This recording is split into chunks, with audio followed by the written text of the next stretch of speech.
Before we get into the video, could everyone please subscribe to my Endless Diary Tales channel? Thank you so much. Before he died, Ethan, my husband, said he wanted to leave all his inheritance to his first love, Sophie. She's different from you. They told me. You're just a nanny, but she's a dancer. She's been graceful her entire life. Only with money can she live out her later years in comfort. And if it weren't for that car accident you staged, I would never have been separated from her. You manipulated karma to take advantage, and you ruined my life. If I could go back, I'd rather be disabled than have anything to do with you. Ethan was full of resentment, but never once mentioned how I missed 2 important sections of the college entrance exam to save him, or how I gave up my dream of working in aerospace and switched to nursing just to help him recover. I signed the waiver, giving up all rights to his assets, and quietly nodded. Okay, I said. When I opened my eyes again, I was back on the day of the college entrance exam. The day Ethan would speed off to win back his first love. I pretended to know nothing. This time around, I didn't want anything to do with him. As soon as the exam ended, my dad grabbed my hand and rushed us into the car. He started the engine and my mom began explaining. Do you know about Ethan's relationship? His girlfriend broke up with him today, right before the exam. I didn't need to hear the rest. I already knew. It was exactly like my previous life.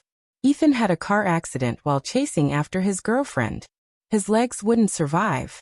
The only difference this time was that I watched him drive off to his doom with my own eyes, then turned around and went to finish the afternoon's tests.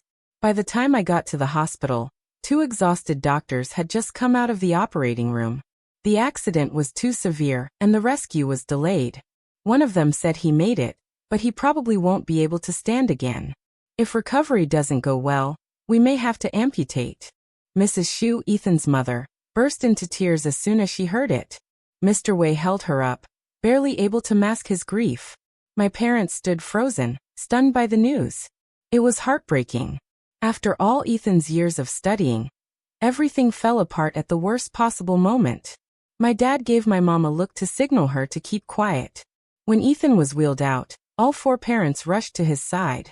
I just stood still, staring at my own hands. They were slender with long fingers, no calluses, no swollen joints from years of scrubbing with cold water. I had really come back to life. And the 2 exams I took that afternoon, they were real. In my past life, Sophie broke up with Ethan on the day of the college entrance exam. He panicked and took Mr. Wise's car, chasing after her without a second thought. I happened to see it and, worried for his safety, followed behind. That's how I witnessed the devastating crash with my own eyes. To get him to the hospital as fast as possible, I missed both exams that afternoon. I'd always scored close to 700, but that year, I barely scraped past 400. I had intended to repeat the year and retake the exam. But then Ethan suddenly knelt down and confessed. The doctor said, "If you hadn't risked your life to pull me from the car, I would have lost both legs. You gave up your exams, your aerospace dream for me. I want to spend the rest of my life repaying you if you're willing to be with someone like me." Years of silent love finally reached a climax, and I didn't even know how to respond. But what about Sophie? I asked. Ethan's eyes were filled with hatred. If it weren't for her, how would I have ended up like this? I don't even have the strength to hate her enough. After a day of hesitation and with changes to the college entrance policy, I finally said yes. Ethan kept saying he couldn't live without me. I gave up the subject I loved most. I enrolled in nursing to help Ethan walk again. For decades, I took care of his rehab. He didn't like outsiders in the house, so everything, laundry, meals, massages, therapy, was done by me. I cared for him meticulously without complaint. When he finally stood again, he was determined to rebuild his life. He wanted to start a business, and I was the one who did all the legwork to help him succeed. But on the day of the grand celebration for his business success, I overheard him talking to his assistant. "Did you invite that dancer, Sophie, to be my date tonight?" The assistant nodded but hesitated. "Mr. Ethan, what about your wife?" Ethan looked at his reflection in the mirror, tall and handsome, and sneered. "Wife? She's just a nanny." I stood silently behind the door, clutching the hem of my formal dress in humiliation. I stood frozen. Maybe it was divine justice, or maybe just coincidence. But Ethan was sent back to the ICU due to complications. Yet before he died, he transferred all his assets to Sophie. He even moved the only savings I had in my name, just a few $100,000, into her account. After half a lifetime of labor, I ended up as nothing but a poor woman who could only do menial work. In my past life, I already paid the price for loving someone too blindly. This time, I said nothing as I watched Mr. Wei and Mrs. Xu cry. "We only have one child, Ethan," Mr. Wei said. "All our hopes and efforts have gone into him. He was such a good boy, smart, hardworking. But why did he have to fall in love so young?" I looked into that girl, he continued. "She's an art student, barely passing her classes. The college entrance exam means nothing to someone like her. But even so, she shouldn't have ruined Ethan's future like this." My mom sighed beside me. "That girl. Ethan got into such a serious accident for her, and she didn't even come to see him." Mrs. Xu, her eyes flashing with resentment, suddenly stood up. "We're not unreasonable people. But that girl ruined my son. She should at least come see him, offer an apology or something." Mrs. Yu turned to leave, clearly intending to find Sophie. But before she could take more than a few steps, we heard Ethan shouting from the hospital room. "Sophie! Sophie!" I was at the end of the group, and followed the others into the room. Ethan's head was wrapped in gauze and both of his legs were immobilized. He was struggling, trying desperately to move, but no matter how hard he tried, he couldn't get up. Because I didn't follow him this time, they said he had been unconscious in the car for over an hour before a teacher found him and called 911. The delay in treatment had made things worse. The doctor said the chance of amputation was very high. Mrs. Xu ran over, holding back her tears. "Don't move, son." The doctor said, "You must stay still. Your wounds haven't healed yet." Ethan stared at his legs, dazed, trying to act casual. He said, "It's fine. It's just a fracture. No big deal. See, I can still move." He tried to move his legs. Nothing happened. His smile began to freeze. He kept trying again and again, but still no response. Slowly, panic started to show on his face. "Why won't my legs move?" he asked. "It must be the anesthesia. It hasn't worn off yet, right?" Mr. Wei and Mrs. Xu stood beside him, tears in their eyes, at a complete loss for words. "Say something," Ethan cried out. He pressed the call button for the nurse. As soon as she entered, he started shouting, "What's wrong with my legs?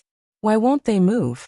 Startled, the nurse was just about to speak when Ethan suddenly began hitting his legs with his fists. "Why can't I feel anything?" Ethan was so hysterical that even 2 or 3 people couldn't restrain him.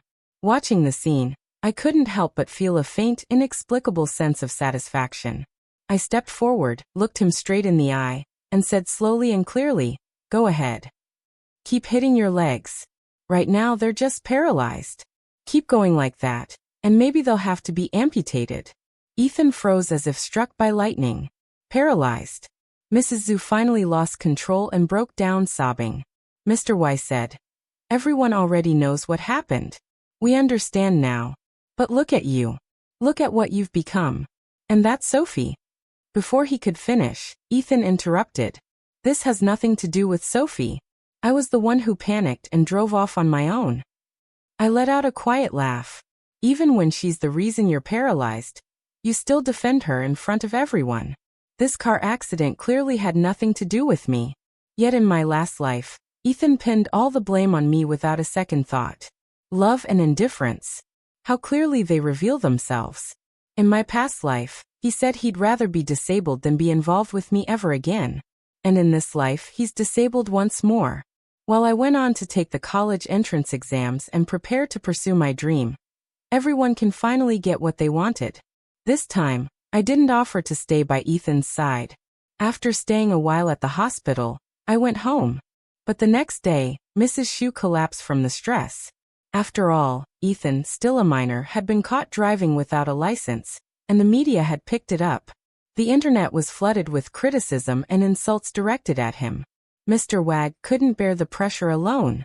Left with no choice, my mom arranged for me just finish with the college entrance exams, to go back and help out. As soon as Ethan saw it was me who arrived, the excitement that had just lit up his face faded. I ignored him and quietly sat nearby playing on my phone. I figured as long as he was alive, that was enough. But just as the nurse came in to change his dressing, Ethan began acting up. "Room 18. Time to change the bandage," the nurse said cheerfully. Ethan turned away, eyes red. "No," he snapped. The nurse looked unsurprised, like she was used to this kind of behavior. "If we don't change it, the condition of your leg is only going to get worse," she said, moving forward to untie the gauze around his leg. I said, "No." Ethan suddenly knocked the iodine tray out of her hands. It crashed onto the floor with a loud clatter. I frowned and stood up. In my past life, Ethan also struggled to accept the reality of his injury, but he had never acted like such a jerk. Thinking back carefully, I realized the difference. In my previous life, after the accident, I had gone to find Sophie. After much pleading, she finally came to visit him the next day. But this time the accident happened at school. And though the news had spread everywhere, Sophie hadn't shown any sign of caring. Ethan was clearly lashing out. The young nurse looked like she was about to cry, but she had no choice and tried again. Before she could even touch him, Ethan shoved her by the shoulder. "I told you no. Do you not understand human language? Are all of you in this job just that cheap? Can't you hear what a patient is saying?" I had reached my limit. Without hesitation, I raised my hand and slapped Ethan hard across the face. "If you don't want treatment, just get discharged. What the hell are you throwing a tantrum for?" The nurse wiped her eyes, took a deep breath, and walked out to get more supplies. "Room 18, I muttered, grabbing the new medication and tossing it onto Ethan's bed. "If you want to die, hurry up and do it. If not, change your own damn dressing." The nurse glanced at me with a look of gratitude before slipping out, clearly relieved. My heart ached for that poor nurse at this private hospital, having to deal with someone as vile as Ethan. He sat there breathing heavily like an enraged lion, glaring at me. "Emily, what right do you have to hit me?" Looking at the red mark swelling on his cheek, I finally felt a tiny bit of relief. "Before you act like this, take a look at your parents. Your mom collapsed. Your dad's hair turned white overnight. What right do you have to sit here throwing fits? Just because Sophie didn't come see you. Then why don't you just go be her?" Ethan fell silent. After a long pause, he finally asked in a nasal voice, "Did Sophie go off to training again? Maybe she didn't know about the accident. That's why she didn't come." I didn't hesitate to crush his fantasy. "The exams are over. Yesterday, she was still out partying with classmates." Ethan pressed his lips tightly together and turned his head away, clearly refusing to accept it. When I came back from the restroom, I noticed he had quietly changed the dressing on his own. In my last life, I had always pampered Ethan for being a patient. I did everything for him myself. In the end, I turned him into a spoiled child, someone who wouldn't even take medicine unless I pre-sorted it for him. But now, with no one around to care for him, he still managed to change the bandages himself. After returning home, I checked Sophie's social media. She seemed to be living her best life these past few days. After thinking it over, I opened our old chat thread. I wanted to see what Sophie would do for Ethan in this life without me there to beg her. The next day, Sophie and I arrived at the hospital one after the other. When I walked in, Ethan looked lifeless. But when Sophie entered, it was like someone flipped a switch. His eyes lit up instantly. "Sophie, you're finally here. How did you know I was in the hospital? It's such a hot day. Thank you for coming. Emily, go get Sophie some milk tea."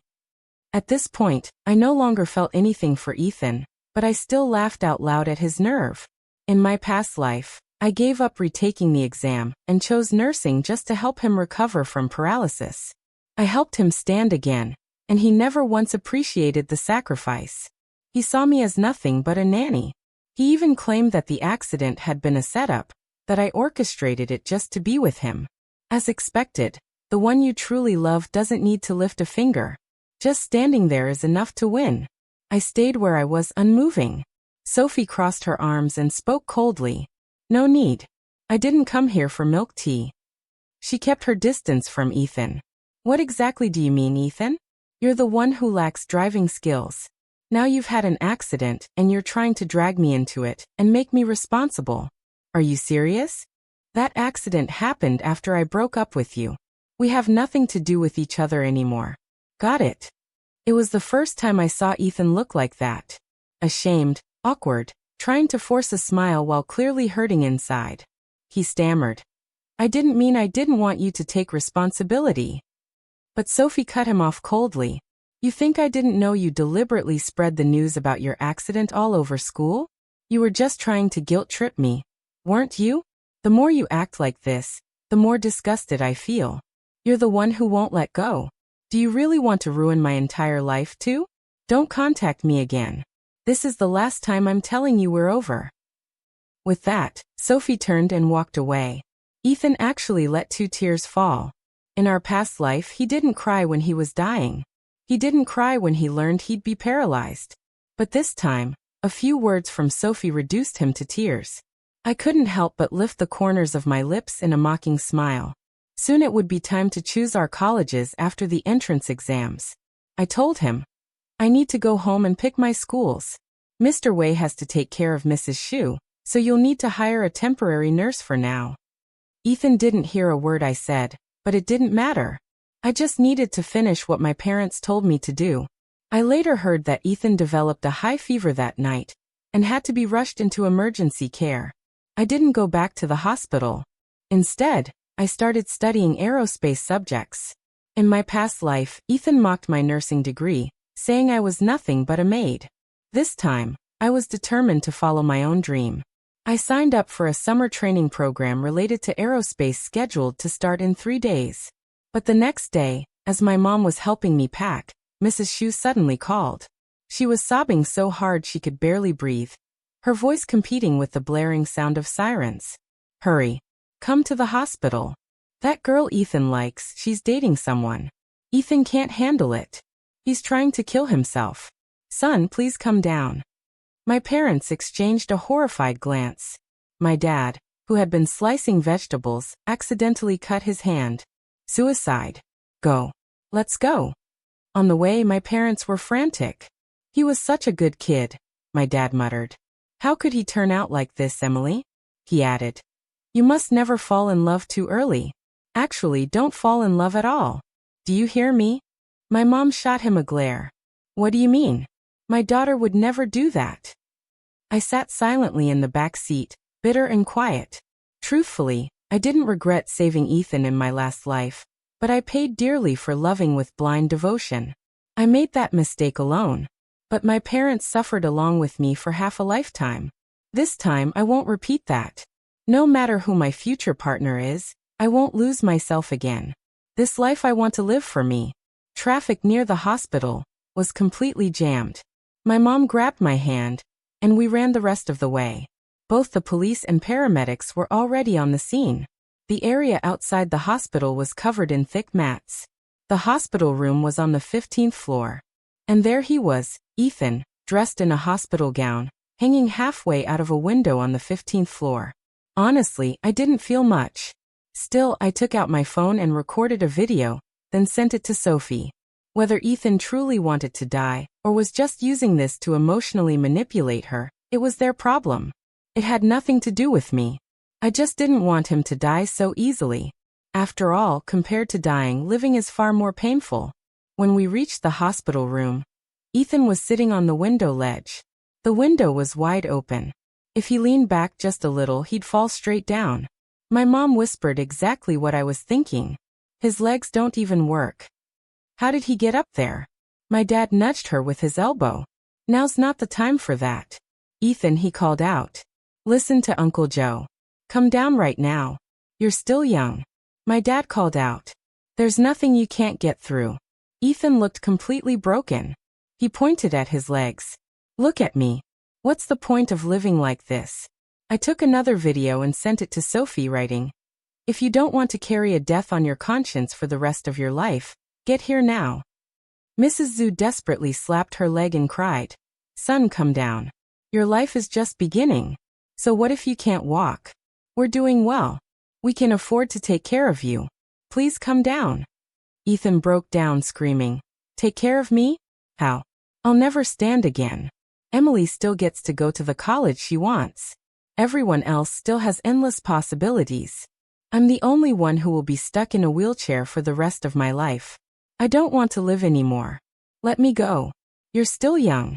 Have another child. Just don't let him end up like me. As he said that, Ethan leaned back. Everyone screamed. And then Sophie arrived just in time. Ethan, don't you dare. He froze. Sophie stood there, hands on her knees, gasping for air. Don't jump. Please don't. I know what you want. I promise I'm willing to be with you again. For a moment, hope flickered in Ethan's eyes, but it quickly faded, replaced by a deep sadness. He shook his head. I know you've moved on.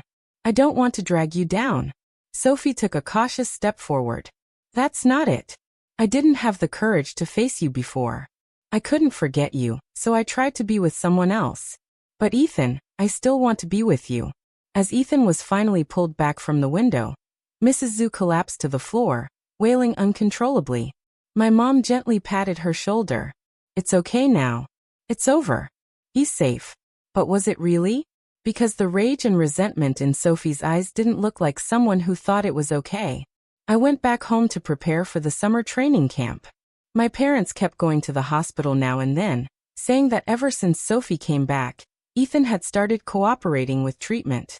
I watched Ethan grow up, my mom said. I've never seen him so obedient. If the two of them can stay like this, that'd be best, my dad added. But that girl, she doesn't look like the type who can stick it out. I stuffed snacks into my bag and replied without looking up. Why do you care so much? Mom, focus on me, please. I'm leaving tomorrow. Finally, my mom started helping me pack. But after a while, she hesitated and said, Emily, has something happened between you and Ethan? You two seem more distant than before. You used to. I cut her off. Seriously. Mom, can you please stop talking about childhood sweethearts and all that? Ethan and Sophie are together now. No matter how close Ethan and I used to be, I have to keep my distance. I made my position clear, and my mom didn't press further. But that same evening, Mrs. Zhu and Mr. Wei came over to our house, clearly wanting to vent. When Mrs. Xu saw my packed suitcase and travel bag, she paused. Emily, are you going somewhere? I nodded. I'm planning to major in aerospace. I want to get a head start this summer. Mrs. Xu nodded back, but tears rolled down her cheeks before she could even speak. When there were fewer people around, she took my hand. Emily, pursue the major you love. Ethan owes you too much. You two grew up together. I can't stand seeing you sacrifice yourself for him. I froze. I didn't know what to say. In my last life, after marrying Ethan, Mrs. Zhu and Mr. Wei had treated me well. Having a son who was a hopeless romantic in not just one but 2 lifetimes, they really did suffer. I didn't want to hurt Mrs. Xu's feelings, so I responded gently. Ethan and Sophie truly care about each other. They'll end up together. If someone's there to care for him, maybe Ethan will slowly recover. Don't worry, Auntie. In my last life, I helped him walk again. Maybe it'll happen again. But Mrs. Xu shook her head. Ethan won't let us get close to him. Sophie was still just a kid. She had no idea how to take care of anyone. It only took a few days before Ethan developed an infection and had to be transferred to the ICU. Honestly, I saw it coming. In my last life, I used to wipe Ethan down twice a day and massage his muscles once. The exhaustion and pain of those routines were something only I knew. It was no surprise Sophie couldn't manage that. The next day, I went straight to the summer camp. Everything related to aerospace fascinated me. I soaked up every bit of knowledge like a sponge. No matter what, I was going to make up for what I lost in the last life. Ethan was completely out of my mind until 10 days later when I returned home to check my college entrance exam results. That's when I found out Sophie and Ethan had gotten engaged. An engagement's supposed to be good news. Why do you both look so upset? I asked, seeing the grim faces on my parents. They shook their heads. You think engagements happen just like that? My mom said, holding up 3 fingers. Your uncle agreed to offer a 3 million yuan dowry, plus cover all of Sophie's college expenses to seal the deal. I raised my brows, but soon shrugged it off. One's willing to pay, the other's willing to take. Who am I to judge? That night, the three of us sat in front of the computer waiting for the results page to go live. The moment I saw my total score, 703, I broke down in tears. Mom, I cried. I can study aerospace. I can really do it. I always could. My parents didn't understand what I was saying. They just nodded wildly, beaming with pride. In my past life, when I found out Ethan had hired Sophie as his date for a celebration while calling me his maid, I tried to talk to him about it. But Ethan had simply looked me up and down, dragged me in front of a mirror and said, "Look at yourself. Dry split ends, hands swollen like turnips. If you're not a maid, then what are you? And you majored in nursing, didn't you? Isn't that basically a maid's job? Who else but a maid would clean up after someone in a hospital, wiping pee and poop?" Enraged, I fired back. "I only studied nursing so I could help you recover. Without me, would you even be standing again? How could you be so heartless?" I was shaking with anger. If I hadn't saved you back then. But Ethan hated talking about the past. He slammed his hand on the table and shouted, "Back then? Back then? How many times are you going to bring up back then? So, what if you went to the exam? You think you could have scored high enough? You think you would have gotten into aerospace? Emily, you really do live in a dream world." That night, my heart shattered. But my score of 703 proved I wasn't dreaming. I really could have done it. The next morning, I took my parents out to celebrate, but as soon as we stepped out, we ran right into Sophie, pushing Ethan in his wheelchair. Even while she turned to lock the door, Ethan couldn't tear his eyes away from her. Her presence alone seemed to lift his mood. "Uncle, Auntie Emily, where are you all headed?" Sophie asked politely. My parents, worried that saying we were going out to celebrate with her, Ethan quickly made up an excuse. "We're heading to Grandma's for lunch," my mom said. Ethan didn't buy it. His face gave him away. "Sophie's taking me back to the hospital for a follow-up," he said. Then Sophie turned to me. "Did the exam results come out? Emily, how'd you do?" From the corner of my eye, I saw Ethan glance at me too. I smiled lightly and said, 703. Out of the corner of my eye, I caught a flicker of disappointment on Ethan's face. Sophie, on the other hand, barely reacted. She just said, "I'll be heading off to the school I like to study dance. Semester starts September 5th. Ethan's smile vanished completely. Given his condition, he wouldn't even be able to start college. He couldn't be alone for a moment. But Sophie was different. She could transition seamlessly into her next stage of life. Would someone like her really stay by Ethan's side forever? Before the semester started, my parents threw me a celebratory party. Of course, Mr. Wei and his family were invited too. I had been accepted into Bean University, my dream school, my dream major. The celebration was everything I had hoped for. Ethan sat silently in his wheelchair, lost in thought, while I was surrounded by friends and relatives, chatting and laughing. At the end of the night, when my classmates called out for a big group photo, everyone gathered around me for the picture. Everyone except Ethan, who clutched the arms of his wheelchair and didn't move. "Ethan, come on up. Aren't you and Emily the closest? Emily is heading off to college soon." Yeah, everyone knows you two grew up together," someone said. "Get up here, Ethan." Ethan pressed his lips together and didn't move. But two guys ran down and, without giving him a choice, they carried him, wheelchair and all, up to the photo spot. But the Ethan who used to be rich, handsome, and the center of attention everywhere he went. This time, no one offered him the spot in the middle. Later, when I looked at the group photo, I noticed Ethan had been pushed all the way to the edge. The night before the semester started, Ethan actually showed up at our door.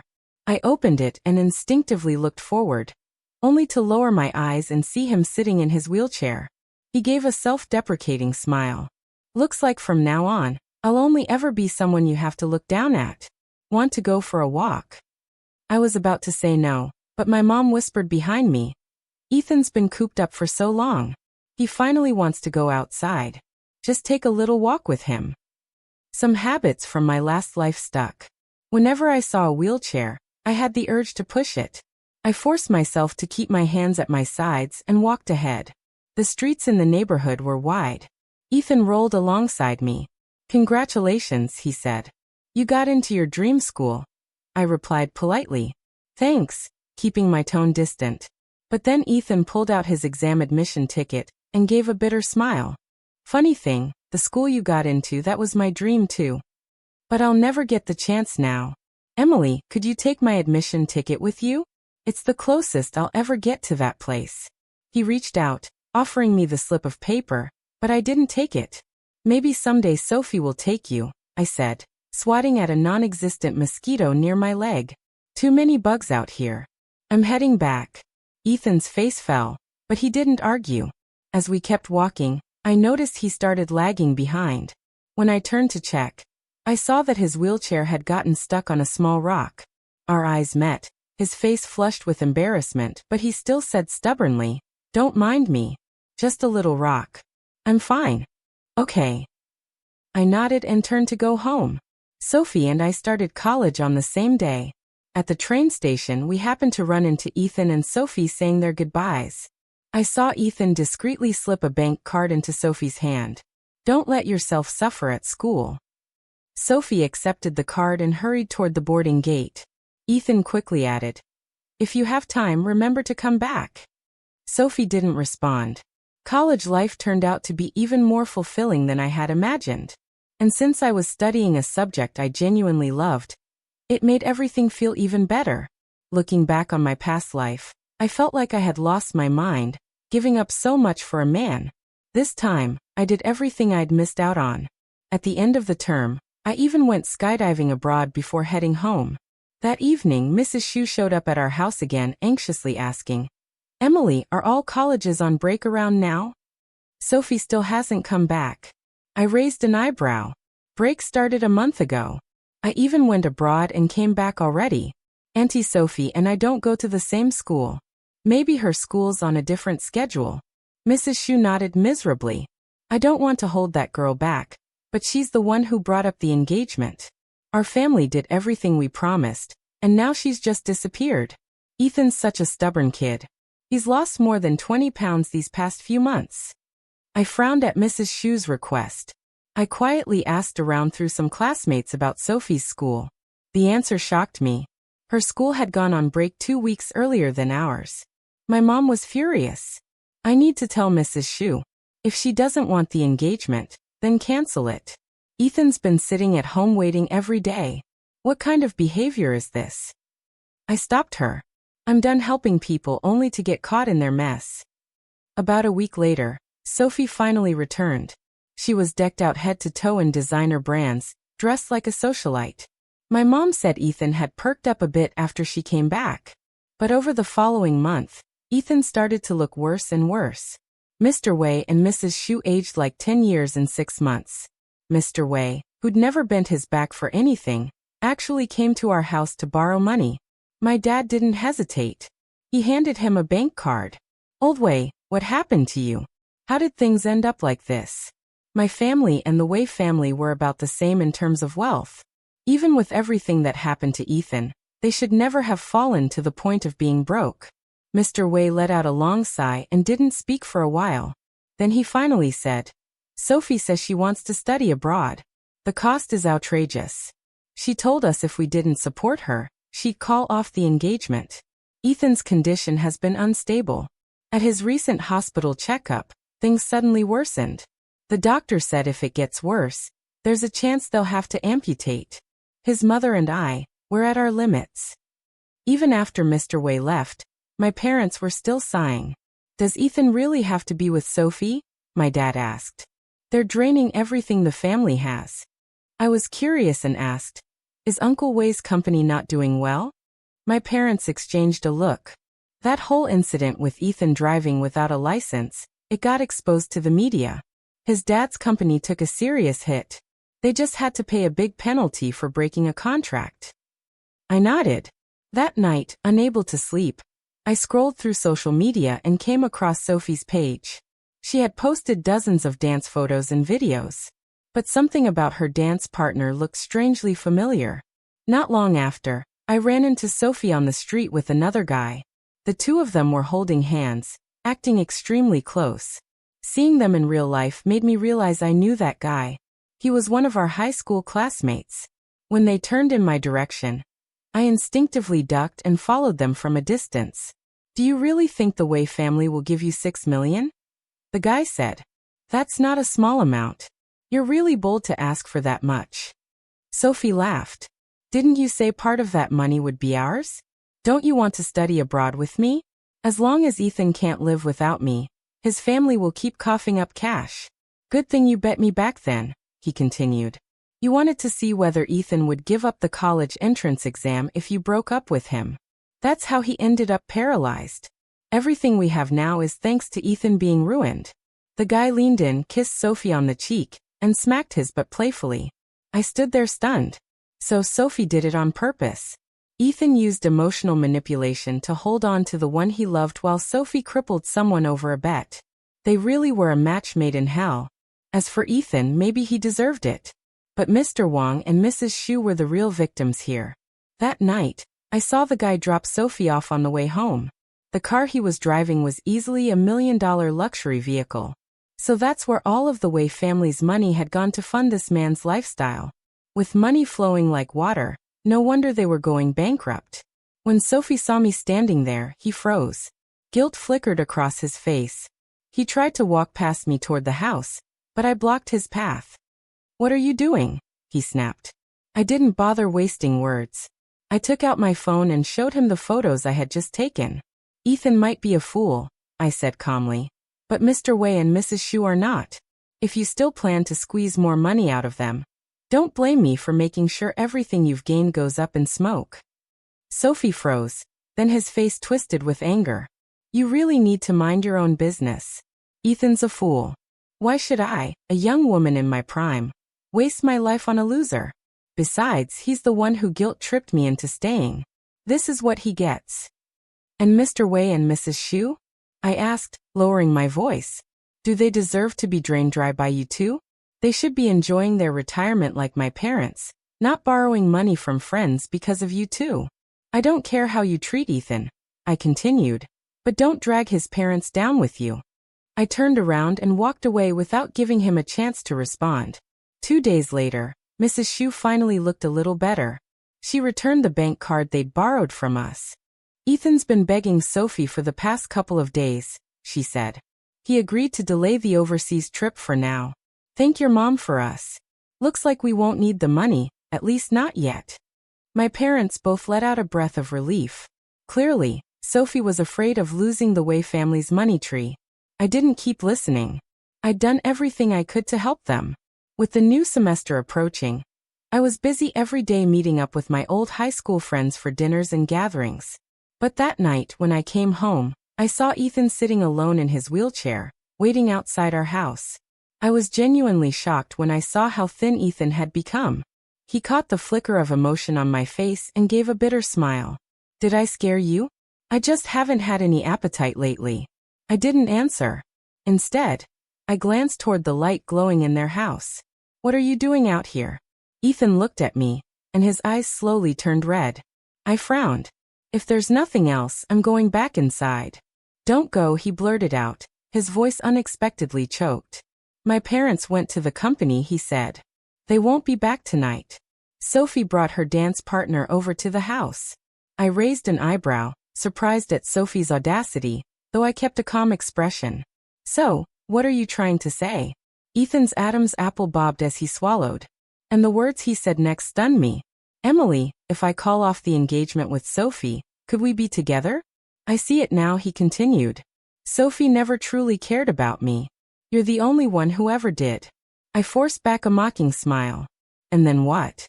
His eyes lit up with hope. I believe if I get the right care, my legs can recover. Emily, would you consider going back to nursing? When I'm better, I'll start a business. I promise I'll give you a better life than this. With every sentence he spoke, my heart grew colder.